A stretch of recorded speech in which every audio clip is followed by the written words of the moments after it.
I understand you had an exchange with Senator Murphy on the Abrego-Garcia case. And so I'm just going to put the question directly to you. Are you or DHS doing anything to comply with the 9-0 Supreme Court order to facilitate his return to the United States? Just yes or no. This administration is following all federal court orders. Madam Secretary, this is a simple question. question. It's the president's prerogative on conversations that happen Chair, with the president of El Salvador. I ask a simple question. We have a limited amount of time. I just asked you, Madam Secretary, whether or not you or the Department of Homeland Security are taking any action to facilitate the 9-0 Supreme Court decision to facilitate his return. This is a very simple question. Are you taking any action to facilitate his return, or are you not? This administration is following and complying with all federal court orders to make sure that we So you are, because the court ordered that you facilitate his return, so you are facilitating his return.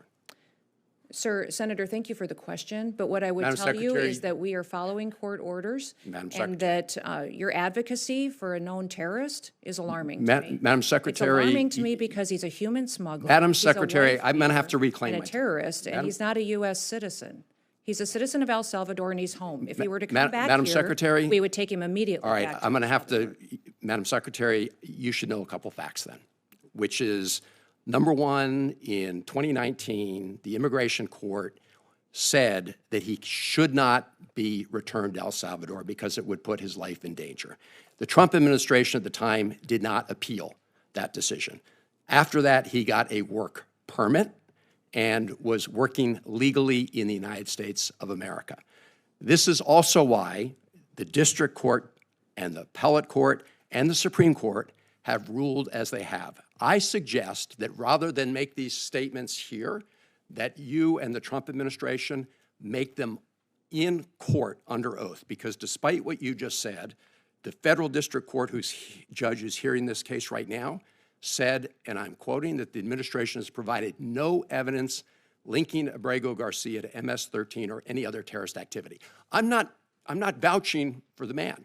I'm vouching for his due process rights. Yes, you are, sir. No, Madam Secretary, with respect. I would suggest that you defend and Madam, stand alongside the victims of illegal crime. This is political in this country, rhetoric. the citizens who live here and are United States Americans. I would suggest you advocate for them as hard as you do for foreign terrorists. I know you're doing a political speech here. I'm I not, get it. sir. I'm asking questions of law. No, you're just spewing rhetoric. I truly believe this. I Well, truly believe this rhetoric. as an American. Let me ask you this. Do you agree with Justice Scalia in the Supreme Court opinion in Reno v. Flores that, I'm quoting, "It is well established that the Fifth Amendment entitles aliens to due process of law in deportation proceedings." End of quote.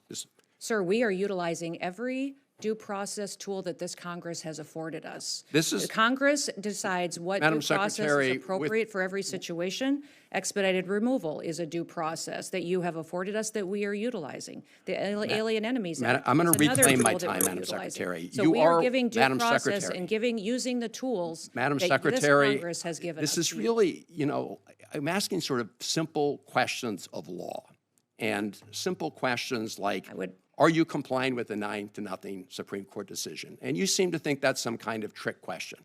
Let me ask you this. You were down at CCOT in El Salvador, and you said, and that I'm quoting, "It is one of the tools in the toolkit that we will use."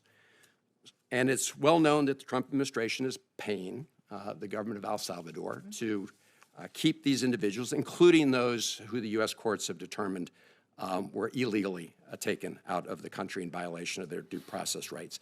Have you seen the grant document between the United States and the government of El Salvador with respect to the CCOT?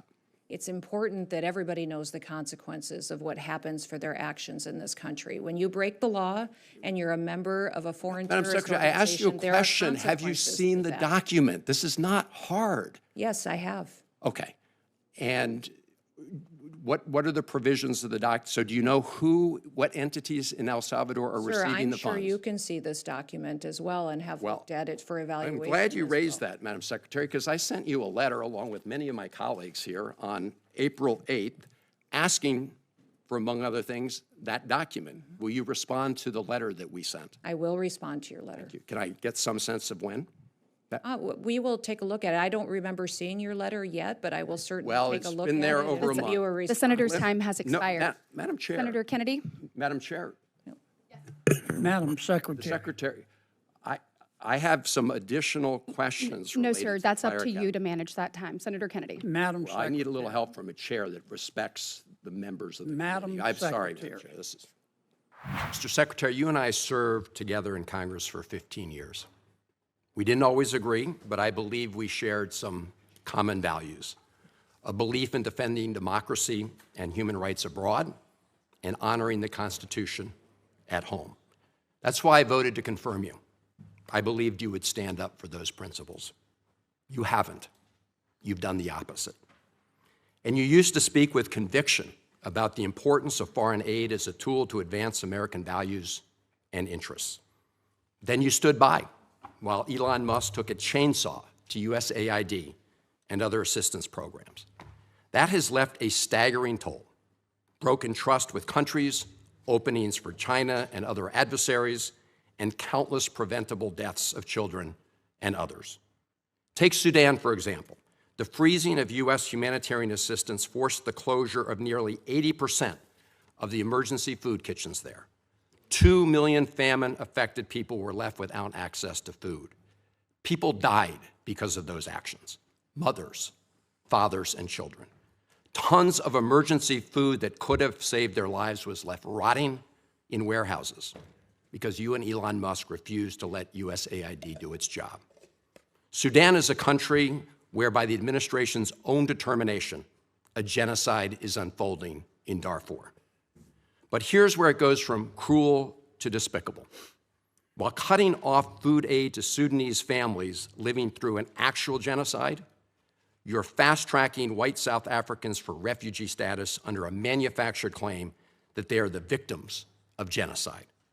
You tried to block the admission of individuals who had already been approved to come here as refugees while making bogus claims to justify granting such status to Afrikaners.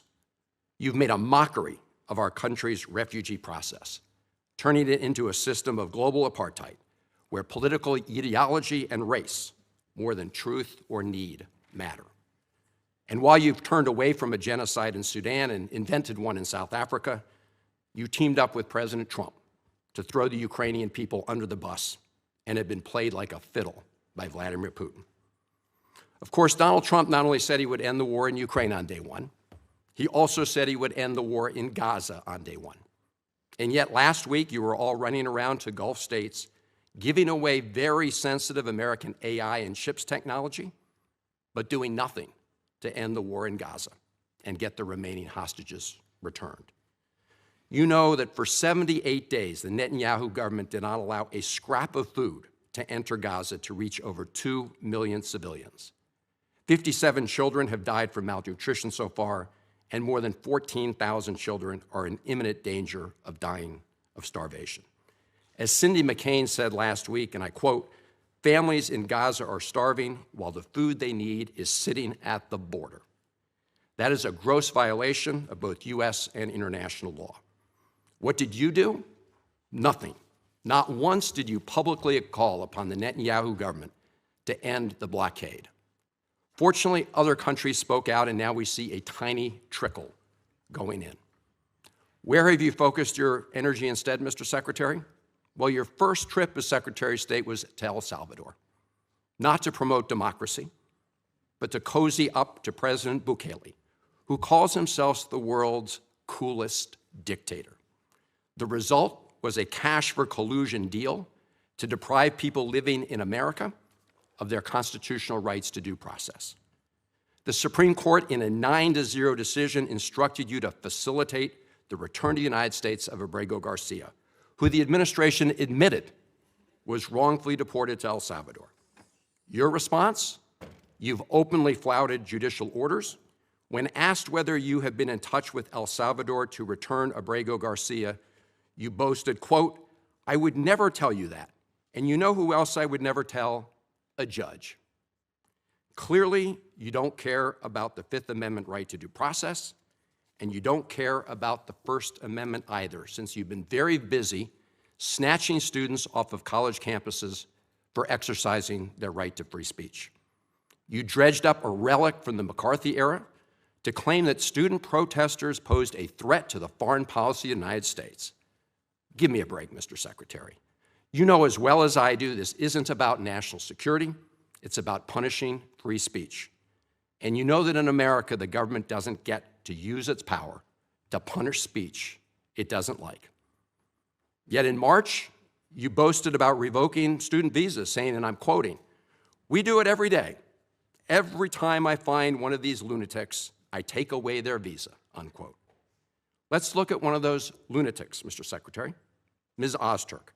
Her crime was co-authoring an op-ed in her college paper critical of Tufts University's response to the war in Gaza. Your own department found zero links to terrorism, no anti-Semitic statements, but you still yanked her visa and shipped her off to detention in Louisiana. And the list goes on and on. The federal judge in the case of Mohsen Madawi, who is the Columbia student who was ambushed by federal agents at his citizenship appointment, said, and I quote, this is the judge, "Legal residents not charged with crimes or misconduct are being arrested and threatened with deportation for stating their views on the political issues of the day. Our nation has seen times like this before, especially during the Red Scare and Palmer raids. Like the McCarthy-era witch hunts of the 1950s, your campaign of fear and repression is eating away at foundational values of our democracy. Back then, it took one voice, Attorney Joseph Welch, to cut through the hysteria with the simple question that marked the beginning of the end of that shameful era.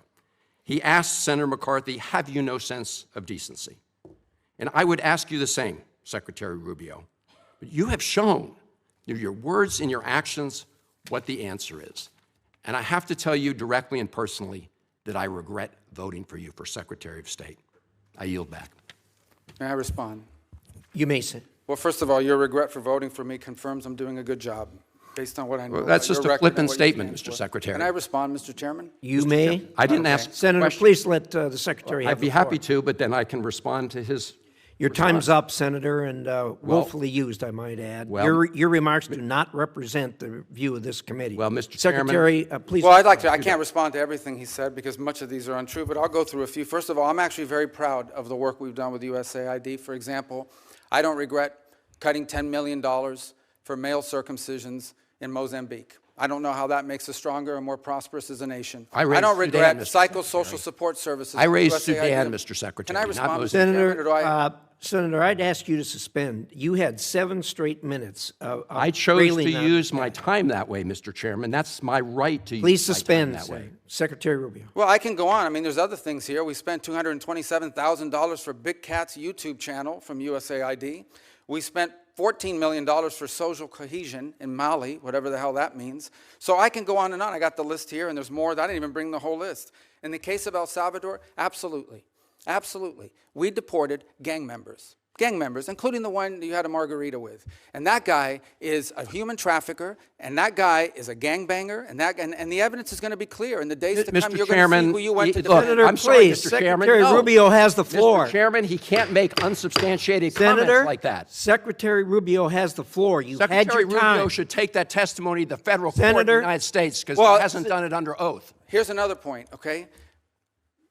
There is a division in our government between the federal branch and the judicial branch. No judge in the judicial branch cannot tell me or the president how to conduct foreign policy. No judge can tell me how I have to outreach to a foreign partner or what I need to say to them. And if I do reach to that foreign partner and talk to them, I have under no obligation to share that with the judiciary branch. Just like a judge cannot order me to negotiate with a foreign minister of Russia, they cannot order me to negotiate with a foreign minister or the president of El Salvador. And if I did negotiate with them, which we have responded to them, and we've told them, we've had communications with the president of El Salvador, I am under no obligation, under our division of powers in this country, and to share with the judicial branch how I conducted diplomacy of the United States. It would actually be counterproductive. If I started sharing with courts, or frankly, with the media, my conversations with foreign leaders and all of their details, no foreign leader would talk to me again, and we would break trust with them. So I have complied with every court order. What I won't comply with is an order to disclose what I'm saying and what we're talking about with a foreign leader, because then they won't talk to me. Diplomacy doesn't work that way. About the student visas, let me say this. I don't deport anybody, and I don't snatch anybody.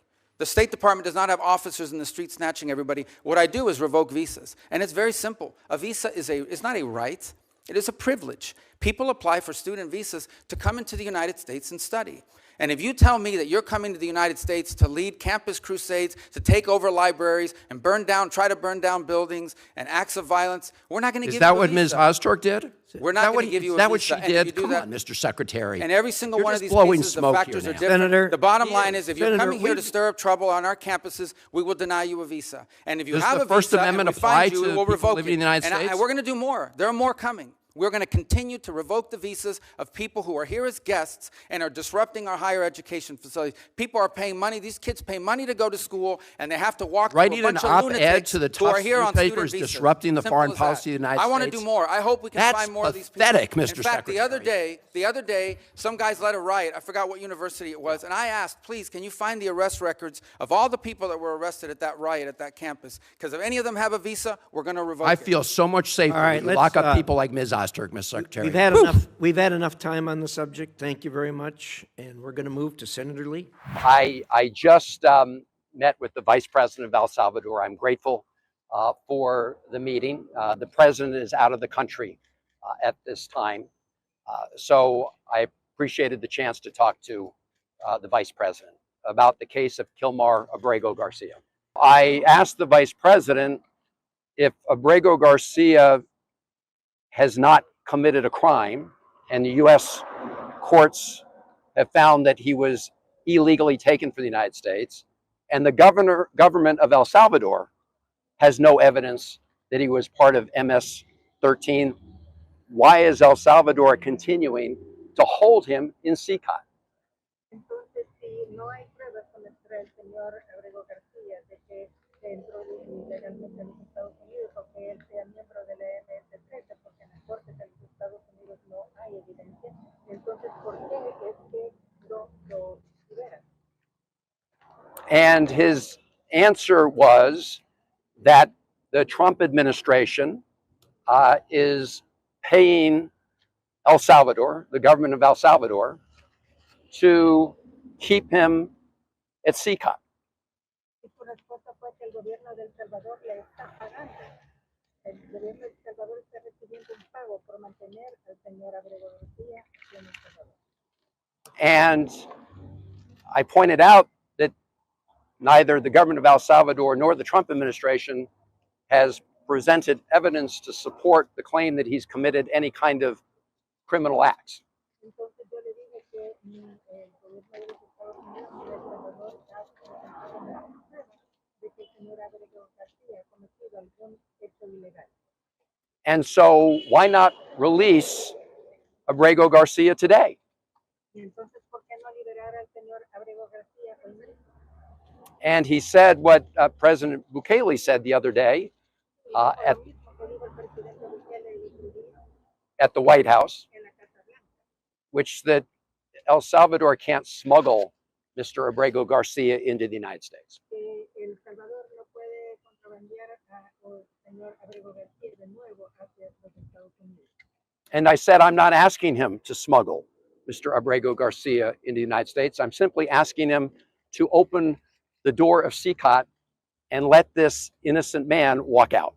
Y yo le dije que yo no le estoy pidiendo que él entre ilegalmente al señor Abrego García a los Estados Unidos, sino que sencillamente que abra la puerta del CEPOT para que él pueda salir. And I pointed out that the Attorney General of the United States, Pam Bondi, has said that the United States would send a plane to El Salvador to pick him up. Yo le dije que incluso el señor Bondi, que es el fiscal general de los Estados Unidos, dijo que enviaría un avión para recoger al señor Abrego. And why did she do that? Because the Supreme Court of the United States, in a ruling of 9-0, has said that the Trump administration has to facilitate his return to the United States. Y eso lo dijo porque en la Corte Suprema de los Estados Unidos dijo que tiene que facilitar el regreso al señor Abrego. Now, there's no evidence that the Trump administration is complying with that order. Pero no hay evidencia que la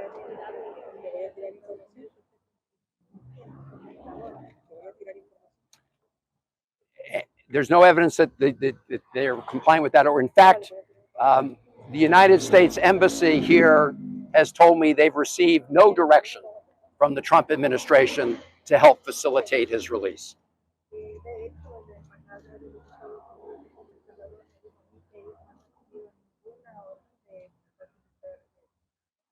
So the Trump administration is clearly in violation of American court orders.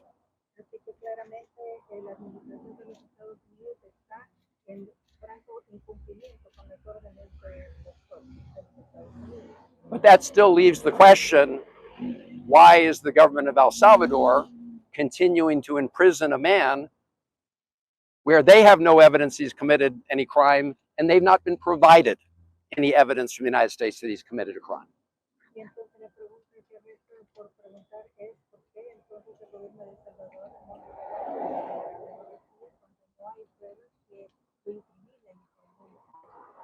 So they should just let him go. And they should let him go, and we will find a way to get him from San Salvador to Maryland, the state of Maryland.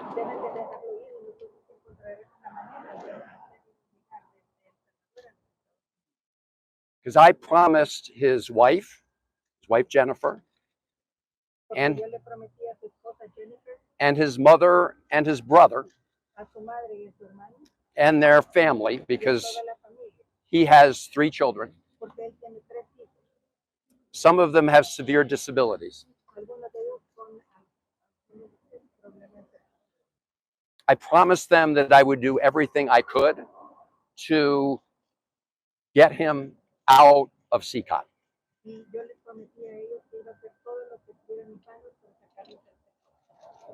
And I won't stop trying, and I can assure the president, the vice president, that I may be the first United States senator to visit El Salvador on this issue, but there will be more, and there will be more members of Congress coming.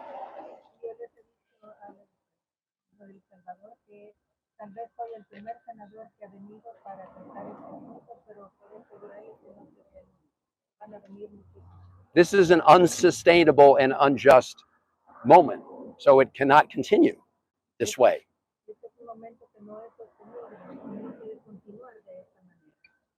I also told his wife and family that I would try to meet with Mr. Abrego Garcia while I was here.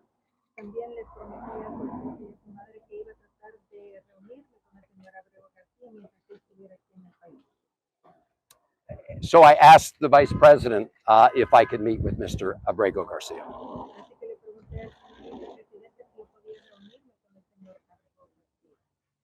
And he said, well, you need to make earlier provisions to go visit CCOT.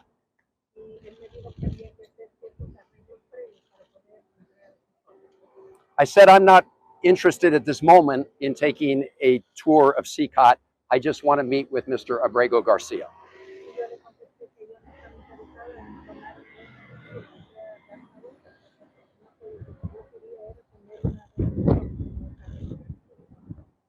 He said he was not able to make that happen.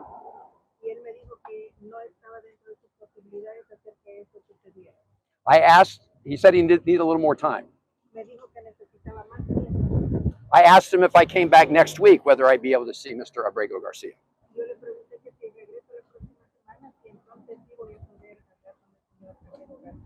He said he couldn't promise that either. So I asked him if I could get on the phone, either video phone or just a phone, and talk to Mr. Abrego Garcia.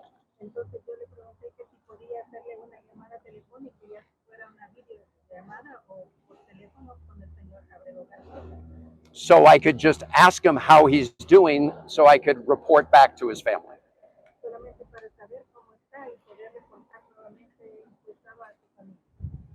He said he could not arrange that. he said maybe if the American embassy were to ask, maybe that could happen.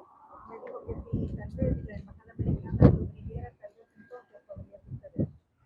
So I will certainly ask the American embassy to ask the government of El Salvador to connect us by phone. Así que ciertamente yo voy a hacer esa petición a la embajada de los Estados Unidos para ver si puedo hablar con él por teléfono. I asked him, how about his family? How can he talk to his wife so that she can hear his voice? Y también hice la pregunta de que qué puede hacer la familia, su esposa, para poder hablar y que ella escuche su voz. I let him know that the family has requested that. Y le dije que la familia ha solicitado eso. He said he was not sure whether he could make that happen. Y me dijo que no estaba seguro de poder hacer eso. So we have an unjust situation here.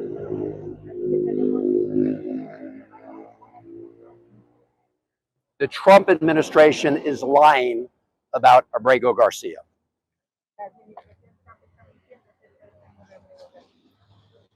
The American courts have looked at the facts. In fact, the Trump administration lawyer, the government lawyer, admitted to the court that Mr. Abrego Garcia had been mistakenly taken in administrative error, that it was a mistake.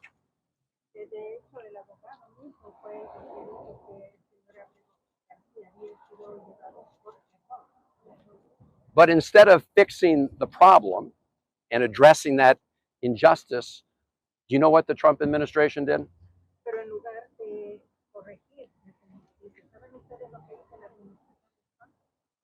They put that lawyer, who's a 15-year veteran of the Department of Justice, on administrative leave.